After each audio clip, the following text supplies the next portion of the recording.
जय हिंद दोस्तों। क्या आप जानते हैं कि राम और रावण के बीच में युद्ध कितने दिनों तक चला था? क्या आपको पता है कि रावण के खेमे से ऐसा कौन सा वीर लड़ रहा था जिसे भगवान राम भी नहीं हरा सकते थे? क्या आपको पता है कि हम दशहरा क्यों मनाते हैं? मैं इन सभी सवालों के जवाब आपको देने वाला हूं, पर इसके पहले अगर आप इस चैनल पर नए हैं तो चैनल को सब्सक्राइब करना ना भूलें और बेल आइकन जरूर दबाएं। वाल्मीकि रामायण के अनुसार भगवान राम और रावण के बीच में 84 दिनों तक युद्ध चला, 84 डेज। इस युद्ध का एक पहलू यह भी था कि जहां रावण देवताओं से युद्ध में जीते गए रथों पर सवार था, ब्रह्मा विष्णु महेश इनसे वरदानों में प्राप्त हथियारों से सुशोभित था, वहीं दूसरी तरफ भगवान राम के चरणों में चरण पादुका भी नहीं थी। एक प्रसंग यह भी है कि विभीषण भगवान राम से पूछते हैं कि हे कृपानाथ, रावण दुनिया के ताकतवर रथों पर सवार होकर आएगा, उसके पास दुनिया के सभी ताकतवर शस्त्र भी हैं, वहीं दूसरी तरफ आपके चरणों में चरण पादुका भी नहीं है, अब कैसे उसका सामना करेंगे? भगवान राम ने जो जवाब दिया है वो शायद जिंदगी भर आपको तमाम मुश्किलों से लड़ने में मदद करेगा। विभीषण पूछते हैं कि रावण रथी विरत रघुवीरा, कहत विभीषण भयउ अधीरा, अधिक प्रीत मन भा संदेहा, बंदी चरण कह सहित स्नेहा, नाथ न रथ नहीं तन पद त्राणा, यही विधि जितब वीर बलवाना।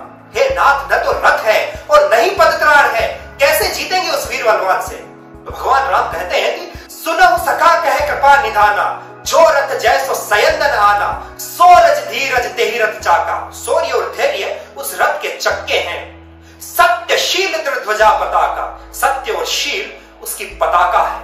बल विवेक दम परहित घोड़े, क्षमा रजा क्षमता रज जोड़े, ईशु भजन सारथी सुजाना, ईश्वर का भजन उस रथ का सारथी है। वीरति चर्म संतोष कृपाना, और संतोष तुम्हारी ढाल का काम करेगी। अगर भगवान राम ने जो बात विभीषण को कही, अगर उसे हम अपने जीवन में अपना ले तो मानकर चलिए कि हम सीमित साधनों से असीमित कार्य कर सकते हैं। दूसरा सवाल, रावण के खेमे से ऐसा कौन सा व्यक्ति लड़ रहा था जिसे स्वयं भगवान राम भी नहीं हरा सकते थे? तो वो व्यक्ति था इंद्रजीत। एक ऐसा व्यक्ति जिसका नाम उसके गुणों के आधार पर था, एक ऐसा व्यक्ति जिसने स्वयं इंद्र को जीत लिया हो, एक ऐसा व्यक्ति जिसके अमोघ शक्ति के प्रहार से भैया लक्ष्मण मूर्छित हो गए थे।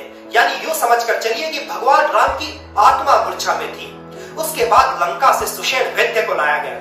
उन्होंने यह युक्ति सुझाई कि अगर सूर्योदय के पहले संजीवनी बूटी आती है तो ही प्राण बचाए जा सकते हैं। यह कार्य हनुमान जी को सौंपा गया। हनुमान जी बूटी लाने के लिए निकले, पर क्योंकि किसी भी वजह से सूर्योदय नहीं हो जाए, इसलिए उन्होंने भगवान सूर्यदेव से आराधना की कि हे ईश्वर, मेरी आपसे विनती है कि किसी भी अवस्था में मेरे बूटी लाने के पहले कल आप ड्यूटी पर नहीं जाएंगे। हनुमान जी ने बड़े सुंदर छंद में कहा है कि हे सूरज, इतना याद रहे, संकट एक सूर्य वंश पर है, लंका के नीच राहु द्वारा आघात दिनेश अंश पर है, इसलिए तब तक छुपे रहना भगवान जब तक ना झड़ी पहुंचा दूं मैं, और तभी प्रकट होना भगवान जब संकट निशा मिटा दूं मैं। मेरे आने से पहले यदि किरणों का चमत्कार होगा तो सूर्य वंश में सूर्य देव निश्चित ही अंधकार होगा, अन्यथा क्षमा करना दिनकर, अंजनी तने से पाला है, बचपन से जान रहे हो तुम, हनुमत कितना मतवाला है। हनुमान जी सूर्य देव को कहते हैं कि अगर ऐसा नहीं हुआ तो मुझे क्षमा करना दिनकर, आपका पाला अंजनी के लाल से है, और आपको तो पता ही है कि बचपन में मैंने आपको फल समझकर ग्रस लिया था। अगर आप उदय होते हैं तो मैं माफी चाहूंगा, पर मुझे वापस वो क्रूर कार्य करना पड़ेगा, अन्यथा क्षमा करना दिनकर, अंजनी तने से पाला है, बचपन से जान रहे हो तुम, हनुमत कितना मतवाला है। मुख में तुमको धर लेने का फिर वही क्रूर साधन होगा, बंदी मोचन तब होगा जब लक्ष्मण का दुख मोचन होगा। ये कहकर हनुमान जी बूटी लाने जाते हैं, और जैसा कि हम सभी को ज्ञापित है, हनुमान जी सही समय पर सूर्योदय के पहले बूटी लेकर आ जाते हैं। भैया लक्ष्मण मूर्छा से बाहर आ जाते हैं। लेकिन क्या आप जानते हैं कि इंद्रजीत को एक वरदान प्राप्त था?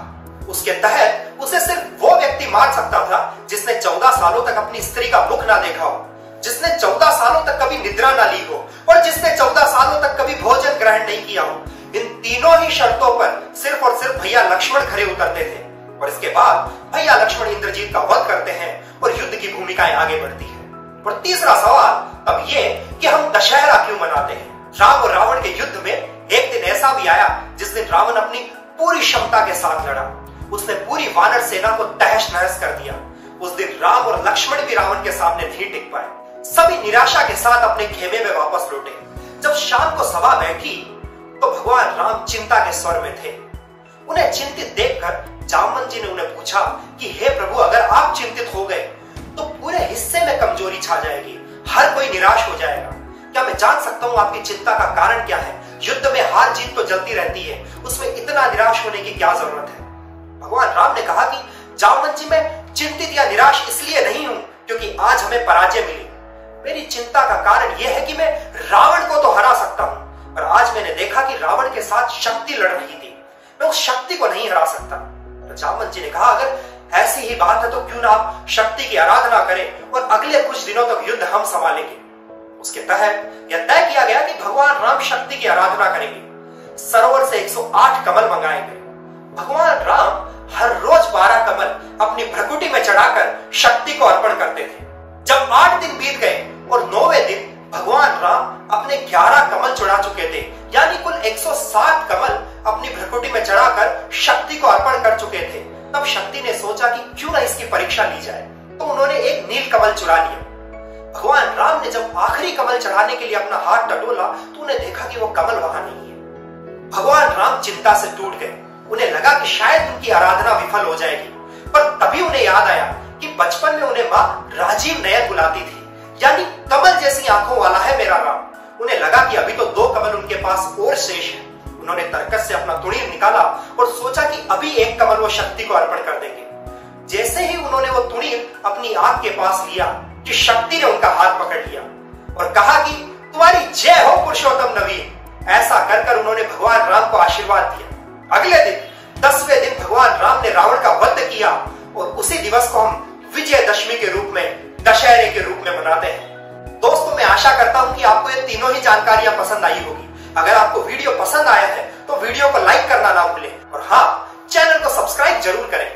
जय श्री